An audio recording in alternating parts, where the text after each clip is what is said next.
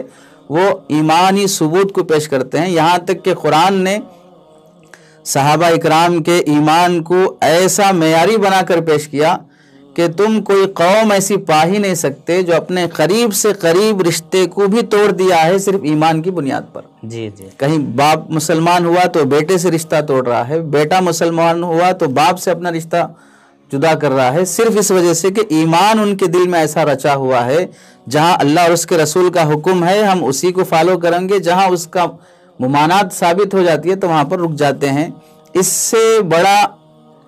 طبقہ جتنا اللہ کے نبی علیہ السلام کو صحابہ کا ملا ہے جی شاید کسی اور کو ایسا طبقہ ملا ہو۔ جی اس میں جہاں تک یہ بات آئی ہے اپنے قرآنی آیات اور اس کے بعد میں تاریخی واقعات سیرت سے اور پھر صحابہ کرام کے اقوال جو ہم سے ملتے ہیں، اس سے کافی وضاحت کے ساتھ یہ بات معلوم ہوئی کہ اس میں سب سے پہلی جو آیت ہے فَإِنْ آمَنُوا بِمِثْلِ مَا آمَنْتُمْ بِهِ فَقَدِ اهْتَدَوْا، کہ اگر راہ پانا ہے، راہیاب ہونا ہے، کامیاب ہونا ہے تو آپ کو ان جیسا ایمان لانا یا ان کے ایمان لائے ہوئے راستے پر چلنا ضروری ہے۔ واقعتاً آج کے زمانے کے اندر یہ چیز ہمارے ذہنوں سے بالکل معاف ہو چکی ہے، اور معاشرے کے اندر بھی یہ چیز دیکھتے ہیں ہم لوگ کہ جب کوئی نیا کام شروع ہوتا ہے، کوئی ایک آدمی لے کر اس کو ٹھہرتا ہے تو اس کے پہلے جو افراد ہوتے ہیں اس کے ساتھ کام کرنے والے، ان کو جو مشقتیں پیش آتی ہیں اور ان مشقتوں کے نتیجے میں وہ کام جب آگے بڑھتا ہے تو بعد والوں کو اندازہ نہیں ہوتا کہ بنیادی طور پر کتنی محنتیں ہوئی ہیں، کہ اس میں کبھی وقت جو ہے بہت زیادہ لگانا پڑا، قربانیاں زیادہ دینی پڑیں۔ اور صحابہ کرام کا طبقہ وہی ہے جنہوں نے شروع سے لے کر، جیسے آپ نے بتایا کہ جس وقت میں لوگ بینا تھے لیکن نابینا بن گئے تھے اور اس وقت میں مصائب آئے تو صحابہ نے اس کو آگے بڑھ کر جھیلا۔ اور سیرت کے اندر جب ہم پڑھتے ہیں تو یہ پوری چیزیں واضح طور پر مل کر آتی ہیں کہ انہوں نے ایمان کے لیے اور صحیح طرز پر زندگی گزارنے کے لیے اور ایک نیا جو منشور اللہ تعالیٰ کی طرف سے ملا ہوا تھا فطرت پر آنے کے لیے، انہوں نے اپنے گھر والوں سے رشتہ توڑنا پڑا۔ اور رشتہ توڑنا اس سے مراد یہ نہیں تھا کہ بھئی اب چھوڑ دیں، بلکہ قرآن پاک کی آیتوں وہ بھی بتاتی ہے کہ آپ ایمان میں داخل ہو گئے تو اب اس کا یہ مطلب نہیں ہے کہ آپ اپنے والدین کے ساتھ حسن سلوک نہ کریں، بلکہ آپ ان کے ساتھ حسن سلوک کریں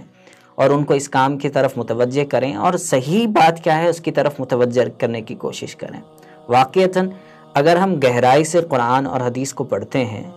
یا کم از کم قرآن پاک کا ترجمہ اگر پڑھ لیتے ہیں کوئی جو مستند عالم دین کا، تو ہمیں سمجھ میں آتا ہے کہ صحابہ کی زندگی ہمارے لیے ایک آئیڈیل ہے اور ہمارے لیے ایک نمونہ ہے۔ انشاءاللہ سلسلہ گفتگو آگے بڑھاتے ہیں، پھر انشاءاللہ ہم اگلے ٹاپک کی طرف انشاءاللہ ہم جائیں گے۔ یہ سلسلہ گفتگو ہم آگے بڑھاتے ہیں۔ صحابہ کے ایمان کے سلسلے میں ہم نے اب تک بات کی کہ صحابہ کا ایمان، چونکہ ہمارے لیے ایمان سب سے اہم درجہ ہے سب سے پہلے، اور ان کے ایمان کا کیا معیار تھا، کیا انداز تھا، وہ ہماری پچھلی گفتگو میں آیا۔ اب ایمان کے بعد میں جو سب سے اہم چیز ہے وہ عمل ہے، اس لیے کہ عمل کے بغیر جو ہے آدمی کی زندگی کے اندر رونق نہیں آ سکتی، اور وہ جو چیزیں سیکھی ہے اس کو پریکٹیکل لائف میں لانا ضروری ہو جاتا ہے۔ ایسے ہی عمل جو صحابہ کرام کی زندگی کے اندر ہوتا تھا یا ان کے جو اعمال تھے نبی کریم صلی اللہ علیہ وسلم سے سیکھتے اور پھر وہ جا کر اس کو اپنی زندگی کے اندر پریکٹیکل لائف میں لاتے، اور نہ خود سیکھتے بلکہ اپنے گھر والوں کو جا کر سکھاتے، بچوں کو جا کر سکھاتے۔ اس لیے احادیث کے اندر جب بھی ہم پڑھتے ہیں واقعات تو بعض وہ لوگ جس انداز میں بتاتے ہیں کہ یہ عمل ہم نے حضور صلی اللہ علیہ وسلم سے سیکھا، ہم نے ایسا کیا۔ جیسے ایک صحابی کے بارے میں آتا ہے کہ وہ ایک سفر پر جا رہے ہیں، راستے سے کانٹے دار ٹہنی کو دیکھا تو ہٹایا، اور اس کے بعد میں ساتھ والوں نے پوچھا کہ آپ نے ایسا عمل کیوں کیا؟ تو انہوں نے جواب میں جو دینا تھا، ایک جواب یہ تھا کہ بھئی میں نے راستے سے کانٹے دار چیز تھی ہٹا دی، لیکن انہوں نے ترغیب اور اس دین کو پہنچانے کے لیے، اس عمل کو بتانے کے لیے کہا کہ میں حضور صلی اللہ علیہ وسلم کے ساتھ جا رہا تھا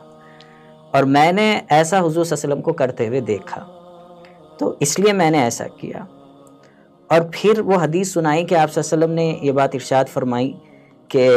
بندہ جب کوئی کام کرتا ہے، راستے سے تکلیف دہ چیز کو ہٹاتا ہے، تو اللہ تعالیٰ اس کے اس عمل سے خوش ہو جاتے ہیں۔ اچھا، یہ انہوں نے حضور صلی اللہ علیہ وسلم سے سیکھا اور انہوں نے کیا۔ ابھی اسی سفر کی بات جو ہے لکھی ہے کتابوں کے اندر، کہ جب وہ آگے جانے لگے تو جنہوں نے ان سے بات سنی تھی انہوں نے دیکھا کہ راستے میں ایک تکلیف دہ چیز ہے، انہوں نے اس کو ہٹایا۔ اب انہوں نے ان سے پوچھا کہ آپ نے ایسا کیوں کیا؟ تو اس کے جواب میں انہوں نے کہا کہ میں نے آپ کو ایسا کرتے ہوئے دیکھا اور آپ نے حضور صلی اللہ علیہ وسلم کو کرتے ہوئے دیکھا۔ تو اعمال کا جو شوق، جو جذبہ، جو رغبت صحابہ کرام کے اندر تھی وہ بڑی غیر معمولی تھی۔ اس لیے قرآن کے اندر صحابہ کے اعمال سے متعلق، صحابہ کے اعمال کا درجہ کیا تھا،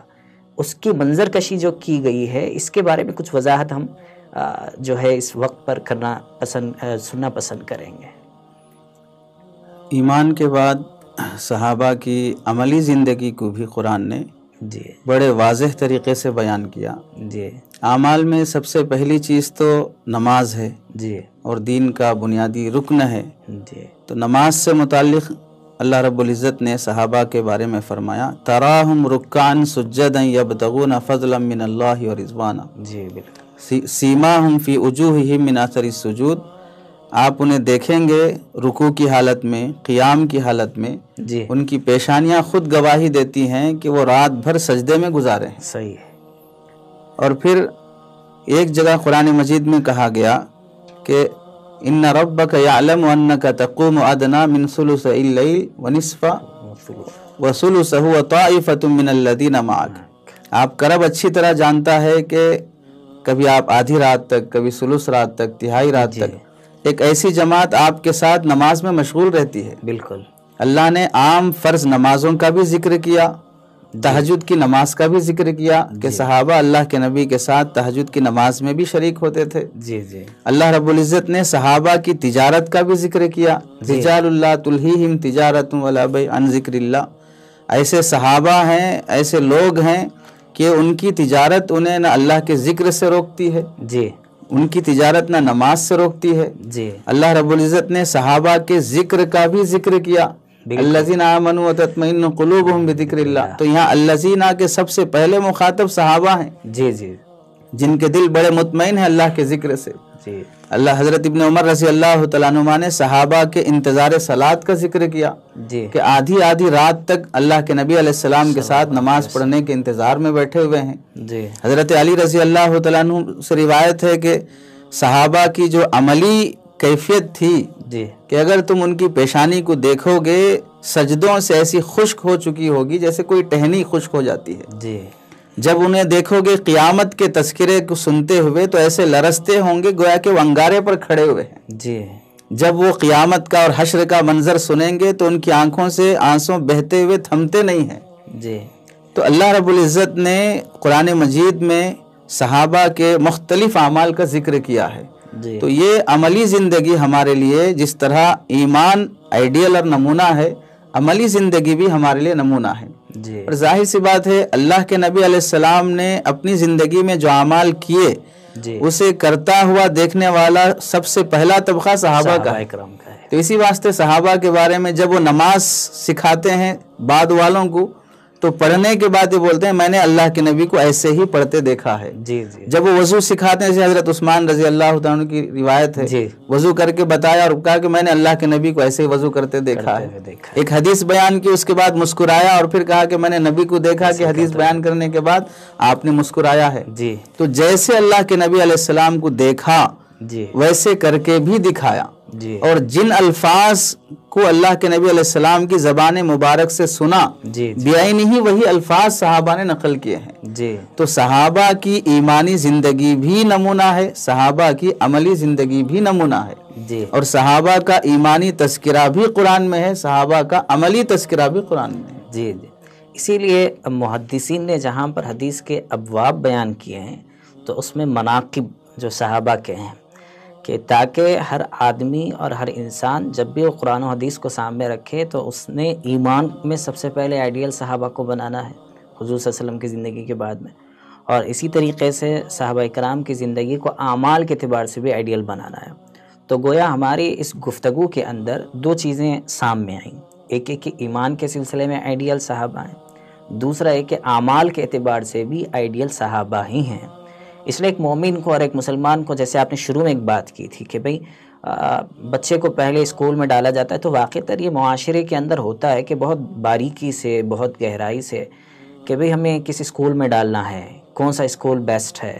ہمارے بچے کی تعلیم کہاں پر اچھی ہو سکتی ہے.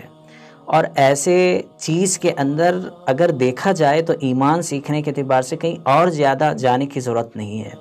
جو حضرات صحابہ کے ایمان کو، جو حضرات صحابہ کے اعمال کو بتاتے ہیں، جو علماء ہیں، جو اس کے ایکسپرٹس ہیں، ان سے جا کر معلوم کرنا چاہیے کہ صحابہ کی یہ بات ہمیں معلوم ہوئی ہے، ہم اس پر عمل کیسا کریں. صحابہ کے سلسلے میں ایمان کے بارے میں بات معلوم ہوئی ہے، ہم اس پر عمل کیسا کریں.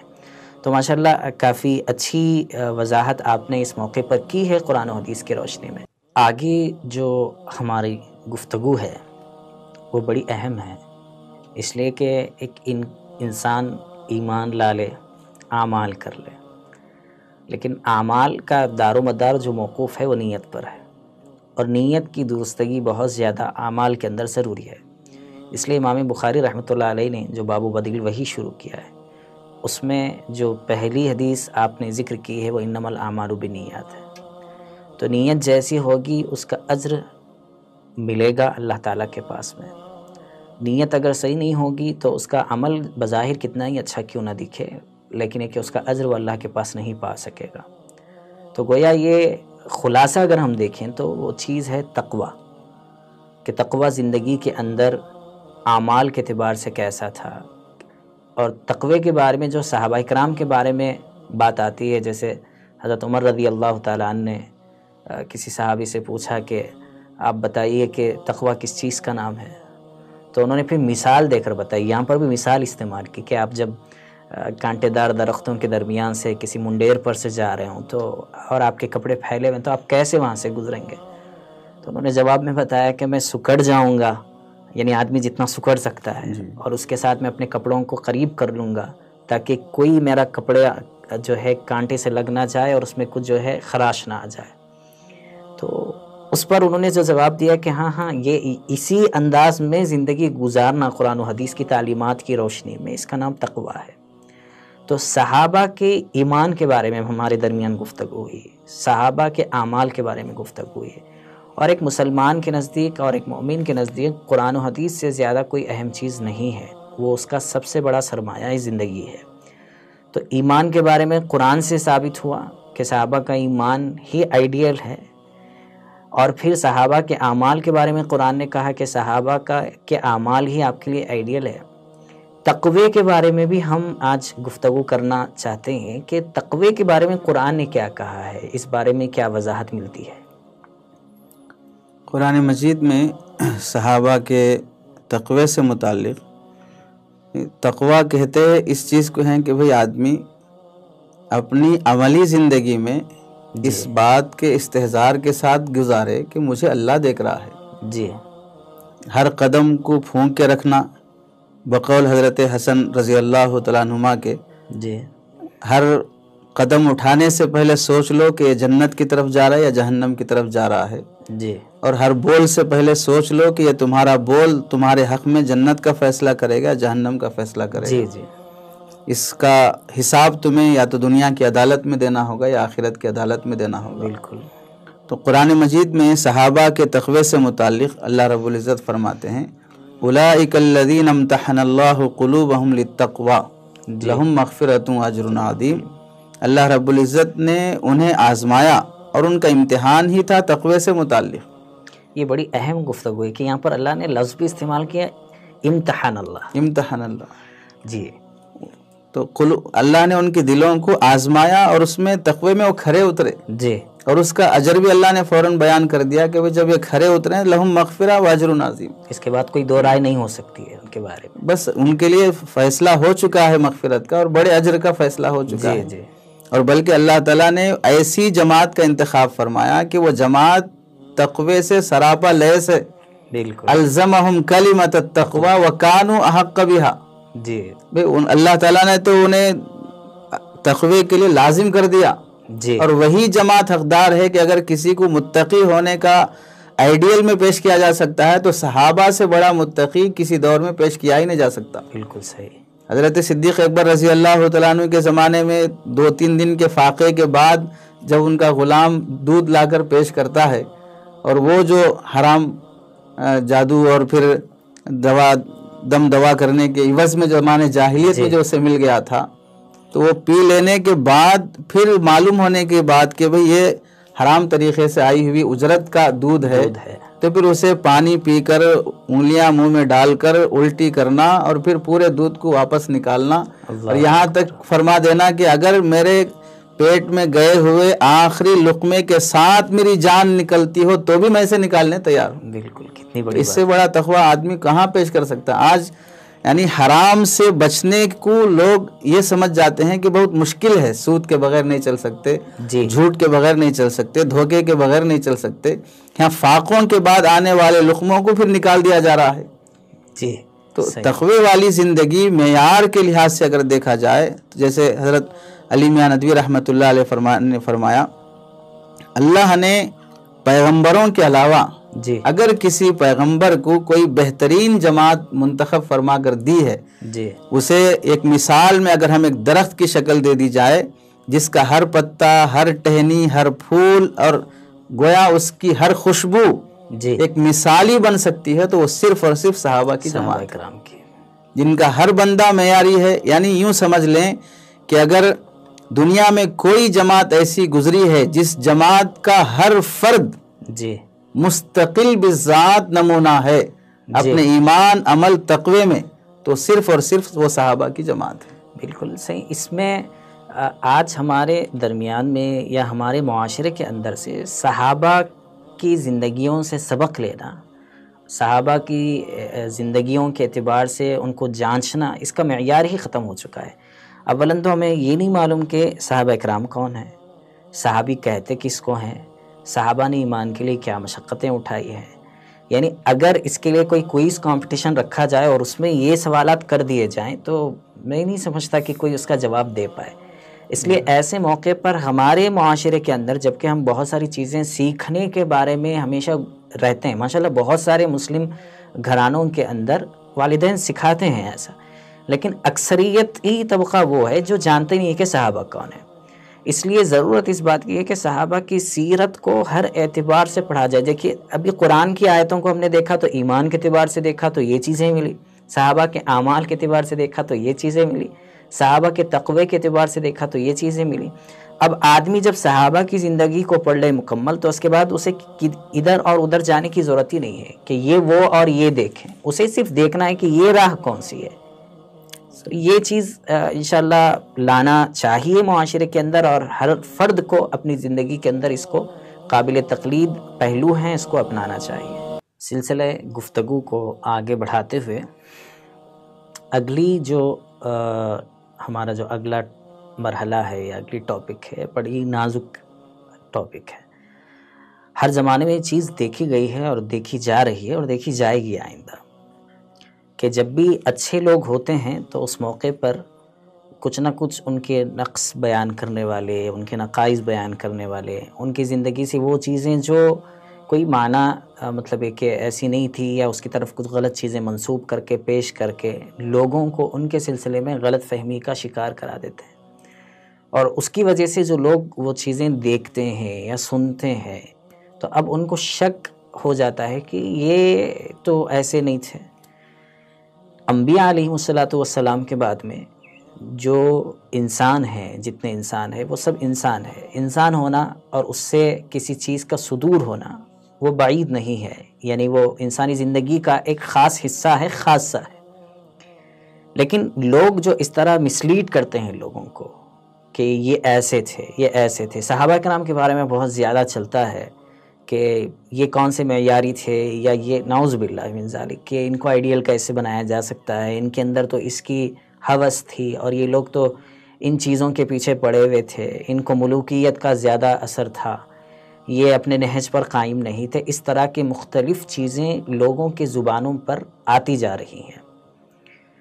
اس سلسلے میں جو لوگ ان جیسی باتوں کو اٹھاتے ہیں وہ تو اپنی جگہ ہے، لیکن امت کا ایک بڑا طبقہ قرآن و حدیث، سیرت، فقہ وغیرہ اور قرآن کے جتنے ریسورسز ہیں اس کے اوپر گہری نظر رکھنے والا جو طبقہ ہے ان کا اس بارے میں کیا موقف ہے، جس کو ہم اہل سنت والجماعت کہتے ہیں، کہ جو سنت پر اور صحابہ کی جماعت پر چلتی ہے۔ اس کی ایک مثال ہم ایسے بھی سمجھ سکتے ہیں کہ جب بھی کوئی نئی چیز معاشرے کے اندر آتی ہے تو اس میں کہنے والے بہت سارے لوگ بہت ساری چیزیں کہتے ہیں، لیکن اس وقت میں نگاہ ایک سنجیدہ قسم کے شخص کی ان لوگوں پر ہوتی ہے کہ اس کا ایکسپرٹ کیا کہتا ہے۔ جیسے کووڈ کا مرحلہ ابھی گزرا ہمارے درمیان میں، تو اس وقت میں مختلف لوگوں نے الگ الگ باتیں کی، لیکن سنجیدہ پڑھا لکھا طبقہ یہ جاننے کی کوشش میں تھا کہ بھئی یہ میڈیکل فیلڈ سے ریلیٹڈ مسئلہ ہے، اس لیے ہمیں اس کے ایکسپرٹس سے جانا ہے کہ یہ کیا کہتے ہیں۔ تو اسی طریقے سے صحابہ کی زندگیوں کو لے کر جو اس کے ایکسپرٹ، جو اس کے علماء، جو فقہاء ہیں، جو محدثین ہیں، جو مفسرین ہیں، اور ان کے قرآن و حدیث کی روشنی میں جو انہوں نے باتیں امت تک پہنچائی ہیں بالکل اتھینٹک، وہ اہل سنت الجماعت کا موقف اس بارے میں کیا ہے، اس کی وضاحت ہونی بہت زیادہ ضروری ہے آج کے معاشرے کے اندر۔ جب یہ گفتگو سامنے آ چکی کہ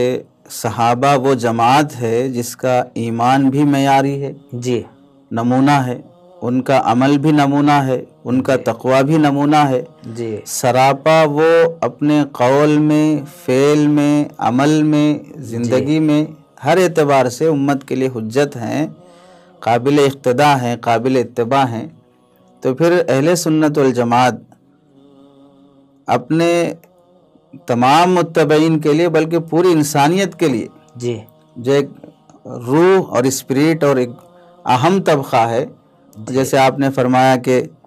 ہر زمانے میں اسی کو دیکھا جائے گا جو اس لائن کے اور اس شعبے کے ماہر ہوتے ہیں، جی، ہر ایرے غیرے کی بات سنی نہیں جائے گی۔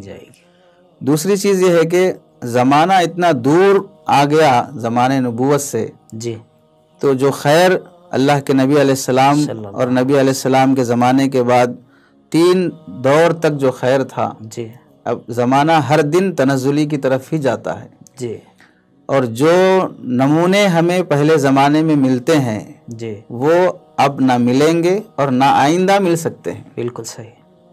آئندہ حضرت مہدی اور حضرت عیسیٰ کے سوا جی، کسی اور کے بارے میں گواہی نہیں دی جا سکتی کہ وہ بہترین آئیڈیل اور نمونہ بن سکتے ہیں امت کے لیے۔ جی، تو صحابہ کے متعلق اہل سنت والجماعت کا موقف اور نظریہ یہ ہے جی، کہ جو شخص صحابہ کے شان میں لان تان کرے گا، نامناسب باتیں کرے گا، جی، گالیاں دے گا، تنقیص، تحقیر، توہین کا کوئی بھی پہلو ان کے متعلق بولے گا، جی، عمل سے ہو، زبان سے ہو یا کسی بھی اعتبار سے، جی، تو یہ اس کا عمل ناجائز اور حرام ہے، جی، اور ایسا شخص زندیق، بے دین، فاسق اور فاجر کہلائے گا۔ اللہ اکبر، چنانچہ جو حوالہ جات یہاں پر نوٹ ہیں اس میں اللہ کے نبی علیہ السلام کی ایک حدیث ہے جو انصار صحابہ سے متعلق آپ نے فرمایا،